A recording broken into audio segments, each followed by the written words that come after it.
Mukhang hindi na nga mag-update si Chris Aquino sa kasalukuyang gamutan niya sa US at kung matutuloy ba siya sa September. Kung matatandaan nyo ay nag-update nga si Chris Aquino sa kanyang kaibigan na si Dindo na sinabi nito na medyo nagka-problema sa kanyang blood test kaya naman agad-agad na nauwi sila Bimbi at Joss sa US.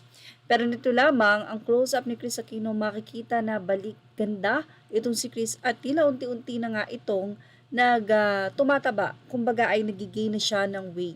Kapag kamalayuan talagang payat na payat siya pero dito sa close-up na ito ay napakaganda nga ng aura ni Chris Aquino. Lalo na ngayon na nandoon ng mga ABS-CBN stars para sa ASAP Tour kung saan ay isa nga si Jed Madela sa dumalaw sa Queen of All Media. Sa naging post ni Jed Madela, sinabi niyang finally got to visit Miss Chris, Kuya Josh, and Beam. So happy to see her. We had a lot of catching up to do.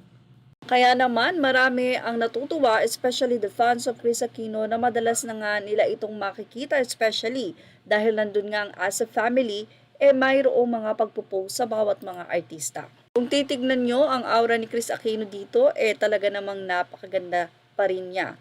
At dito, sa naging post nga ni Jed Madela, dahil katabi niya nga ay parehong malaki, tatlong malaki yan, si Bimbi, si Josh, at si Jed, ay mapapansin nyo na hindi na ganoong kapayat si Chris Aquino. Although talagang pitit na pitit pa rin, pero mukhang masaya at mukhang sabi nga natin tuloy-tuloy na ang pag-uwi nito. Makikita rin kasi ang aura ni Bimbi at saka ni Josh.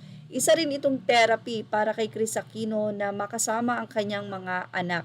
Nakakatuwa rin talaga si Bimbi dahil isinama niya ang Kuya Josh sa pagbalik nito dahil na rin siguro sa pag-aalala doon sa blood test ng kanilang inang si Chris Aquino na ayon nga sa pag-update ni Chris Aquino ay nagkaroon ng parang hindi tugma.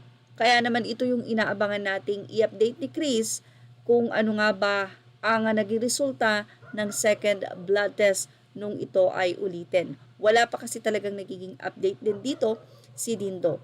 Ayon kasi sa mga netizen na ilihim muna ni Chris Aquino ang lahat until na make sure na nandito na siya sa Pilipinas para daw hindi nababate.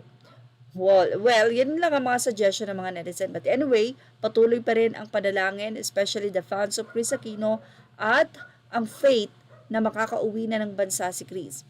Sabi nga, pwede namang umuwi ng bansa si Chris, kaso nga lang pagdating sa medical aspect dito sa Pilipinas ay hindi ganoong ka-high-tech unlike pagdating sa US na malapit lang ang mga mas talagang kumbagay expert pagdating sa kanyang sakit. Anyway, yan po ang ating Showbiz Snap Update. Tumutok lang po for more and thank you for watching. Please like, share, and subscribe. Images are all credit to the rightful owners.